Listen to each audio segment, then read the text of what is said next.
estávamos falando sobre função afim, certo? Função afim tem essa característica daqui, né? f de x igual a x mais b. Vamos falar alguns casos especiais. Por exemplo, se o nosso a for igual a zero, então nossa função vai se reduzir a f de x igual a b, sendo que b vai ser uma constante, tá certo? Nesse caso a gente vai ver que o nosso gráfico vai ser uma reta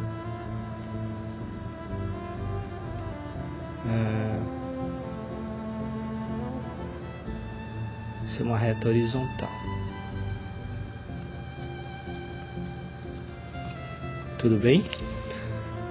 Bom, quando o a for diferente de b de zero e o b for igual a zero, então a nossa função afim é um caso particular também que a gente vai chamar de uma função linear, a vezes x. Nesse caso, o que caracteriza essa função linear é o fato de, também vai ser uma reta, evidentemente, o gráfico, mas ela vai ser uma reta que passa pela origem,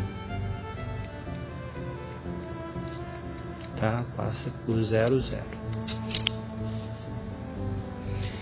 Bom, e no caso, quando o a for igual a 1 e o b for igual a 0, nós temos o que a gente chama de função identidade.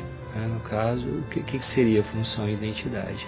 F de x igual a x, ou seja, os valores que você coloca no domínio vão resultar em os mesmos valores para a imagem. Tudo bem? Ok. Então está aqui aquilo que a gente havia falado, né? No primeiro caso especial, no caso em que a for igual a zero. Bom, no caso que a for igual a zero, b maior que zero, a nossa reta horizontal vai estar acima do eixo x, aqui é o eixo x, tá? Aqui é o eixo y, então vai estar acima. Se o b for menor do que zero, vai estar abaixo, e se o b for igual a zero, vai coincidir com o próprio eixo das abscissas. No segundo caso, que a gente chamou de função linear, observem que o gráfico passa sempre pela origem. Quando o nosso a for maior do que zero, o gráfico vai estar inclinado para a direita. Ok? E quando a for menor do que zero, vai estar inclinado para a esquerda. Muito bem. E a outra situação, quando o meu a for igual a 1 e o b for igual a 0, nós temos a função identidade, né? Valores do domínio vão resultar nos mesmos valores para a imagem.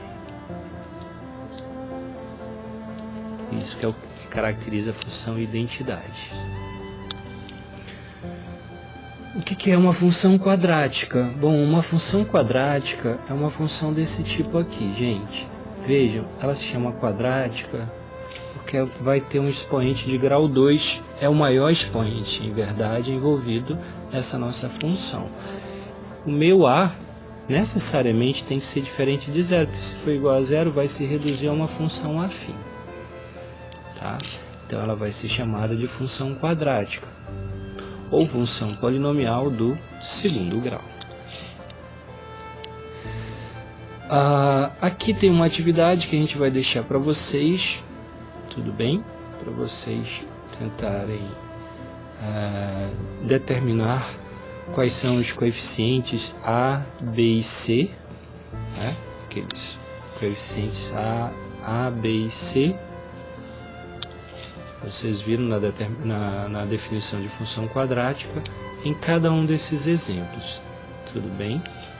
Ok. O gráfico de uma função quadrática é, como todos já devem estar imaginando, uma parábola. Para nós construirmos esse gráfico, nós já demos uma noção, gente. Basta você fornecer valores para o seu x, né? No caso, nossa função quadrática sendo y igual a x ao quadrado, obter os valores de y correspondentes, ou seja, x domínio, y imagem, obter os pares ordenados, plotar esses pares ordenados no plano cartesiano, ok? E aí construir o gráfico, que nesse caso vai ser a parábola. Por exemplo, aqui, olha só, aqui é 2, aqui é 4, esse daqui, mas pode ser aqui também, ó, menos 3. Vamos obter o que, gente? Todo mundo já sabe, né? 9.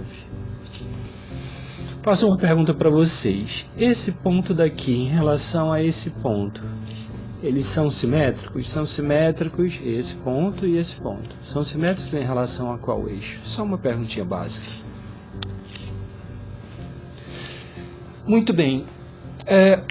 Nós podemos esboçar outros gráficos de função quadrática, por exemplo, x² mais 1. Olha só o que vai acontecer. É muito parecido com aquele gráfico anterior. A diferença é que aquele mais 1 significa que a gente deu um acréscimo de 1. É como se a gente tivesse subido todo aquele gráfico de uma unidade. Certo? Então, por exemplo, quando nós tínhamos x igual a 2, naquele anterior nós tínhamos 4. Como nós subimos de uma unidade, o que vai acontecer? Nós teremos aqui 5, né? Então, para ordenado 2, 5. E sucessivamente, aqui, por exemplo, 4 nós tínhamos obtido 16. Nós subimos de uma unidade, vamos obter aqui 17. Muito simples, né? Não tem muito mistério. E agora, se a gente fazer um decréscimo, diminuir significa decréscimo de uma unidade, também é muito simples, gente. É só nós baixarmos o nosso gráfico de uma unidade. A gente costuma dizer assim, transladar o gráfico. Então, por exemplo, quando nós tínhamos 3 no eixo x, aqui nós tínhamos 9. Só que como a gente fez um decréscimo, aqui será 8. Mesma coisa aqui, ó. Menos 2, nós tínhamos aqui quanto? 4, né? 4 aqui. Agora, como demos um decréscimo, vai ter 3. Pergunto a vocês, qual é o valor aqui? Que ponto é esse daqui? É simples, né? A gente já viu isso daqui. Para x igual a 0, o y vai ser menos 1. Antes era 0, 0, né? Demos um decréscimo, então ficou menos 1 para o y. Muito bem.